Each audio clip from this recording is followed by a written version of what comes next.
Let's go out to Raiders training camp and welcome in Josina Anderson and Bryant McFadden. They're braving the heat, about 112 degrees. It's supposed to be there today. You guys aren't sweating a little bit. JoJo, let me send it out to you. Just set the scene and how practice went this morning.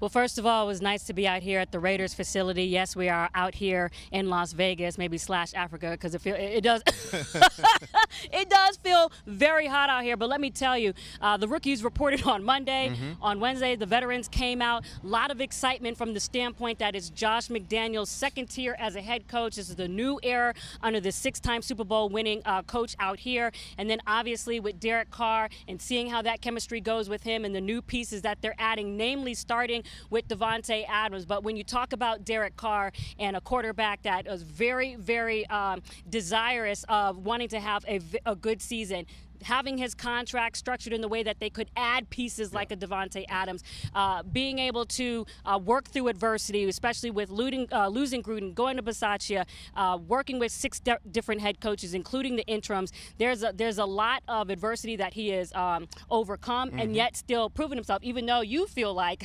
he's been disrespected or gone through some difficulties, right? Yeah. When you look at the team right now and just being out here with these guys and watching them put in work, the excitement, the energy is there. This is a team that believes that they can go out, once again, have a successful year, get into the tournament, and then anything can happen. When you look at the pieces they've added, of course, Davante Adams highlights that list. But what about Chandler Jones? Being able to add him on the defensive side with Max Crosby and the rest of the guys on that end, being able to create and put pressure on opposing quarterbacks is going to be a huge, huge important factor for their success, not just on the defensive side, but the entire team when you look at his leadership. So they're excited. They're ready to play football. They're here in camp early because of the Hall of Fame game they're participating in. But the energy is here, Amanda. Everyone is fired up, and everyone can't wait to be able to put their talents on display and put it on film.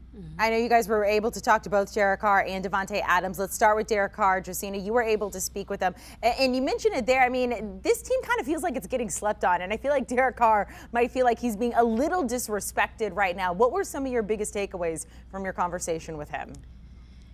And that's the interesting thing, because he said that's not really what he was trying to say. It was really more so when he said no one's talking about us. He clarified that he meant that no one should be talking about us because it's too early, in the sense that they're all trying to get adjusted to a new playbook. But I actually feel like the exact opposite. I don't think that it's not that they're getting respect. I think that they are, because of the resources. That's why we're here, because of the anticipation that is around the team. And then when you look at even the way that they're starting off the season in 2022, 3 of those first 5 games are within the AFC West, so they're going to get an immediate measuring stick, in this division that will be heartfelt. And oh, by the way, yes, you have Patrick Mahomes with the Kansas City Chiefs, but he's lost a major piece in Tyreek Hill going to, the Dolphins. He's got Juju Smith-Schuster in now, obviously Valdez-Scantling, and then with the Broncos, you have Russell Wilson, but they're going through new changes with their new head coach and things like that. And obviously the Chargers are the Chargers, over there as well. But I feel like the anticipation is high,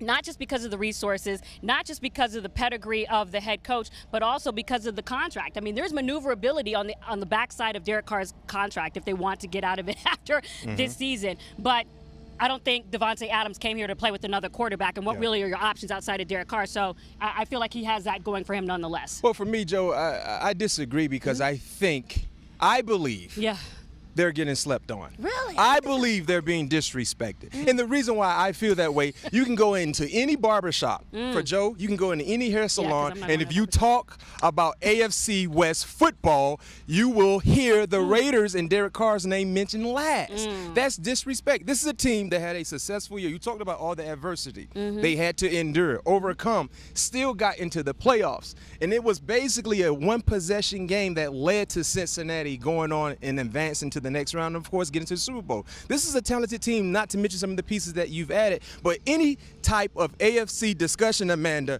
you hear the Raiders last. That's disrespectful, especially, hold on, wait a minute, especially with the success they had last year.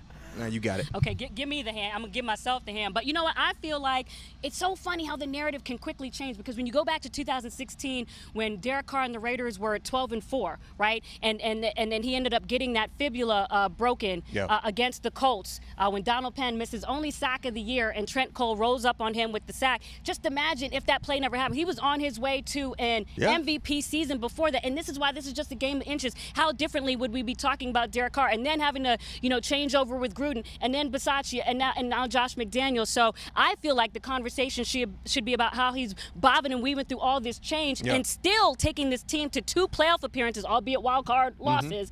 He got in. They got in. With the drought that has been there since 2002. So 2002. So I feel like it should be there. Maybe that's just because of the lens that I see. Derek That's Carr your through. lens. That's not everybody else's lens. Okay. Ask Amanda in the studio. When you talk about AFC West, they're going to talk about the Chiefs, the Chargers, curly hair Russell Wilson and the Broncos, and then the Raiders. That's what it is. That's why it is. But that's why they're out here to prove us wrong. We were on air the first time he said curly-haired Russell Wilson, and I had to realize this was a whole thing with B-Mac. Yeah, he got his curls. He does. And so do you, a little bit up there, kind of, sort of. Can't really see because I'm looking at you guys through a lens. You up here. He's trying. That's called trying to show the texture. He's trying to show the texture. It looks good. I like it, B-Mac.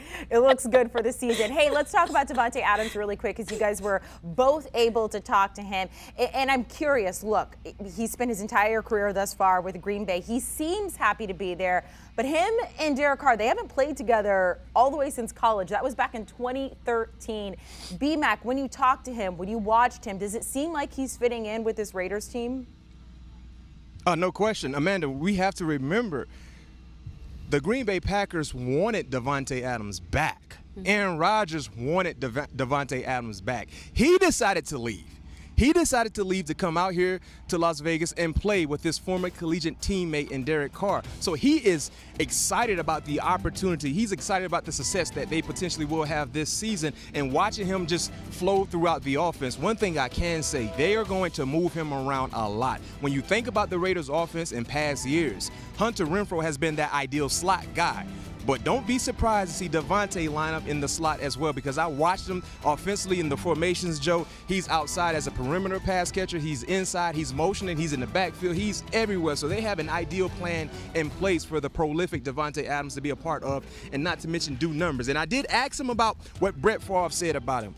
Brett Favre said Davante Adams won't have the same success. He said, I don't care what Brett Favre said. It's about what I do. It's about my teammates. And he's ready to go out and prove all the naysayers wrong. And I told Davante, we're like best friends now, because I had him on my fantasy team last year, and I won a lot of ball games because of him, and I plan on drafting him again if I can.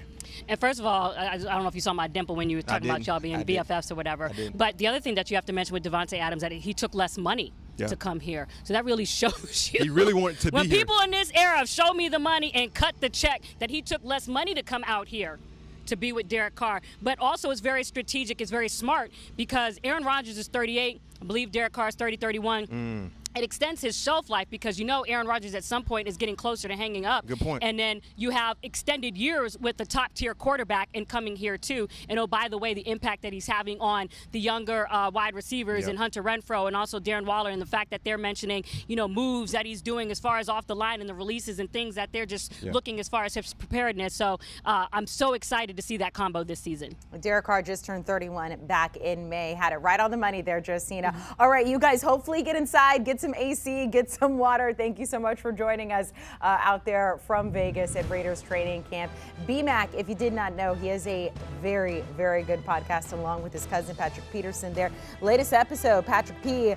previewing the Vikings training camp. Also some hot takes from Jalen Ramsey. Make sure to download and follow. Do you want a sports network that delivers everything that matters about the game? The highlights, the picks, the instant analysis, no yelling, no fake debates, no politics. Hit the subscribe button and never miss a moment.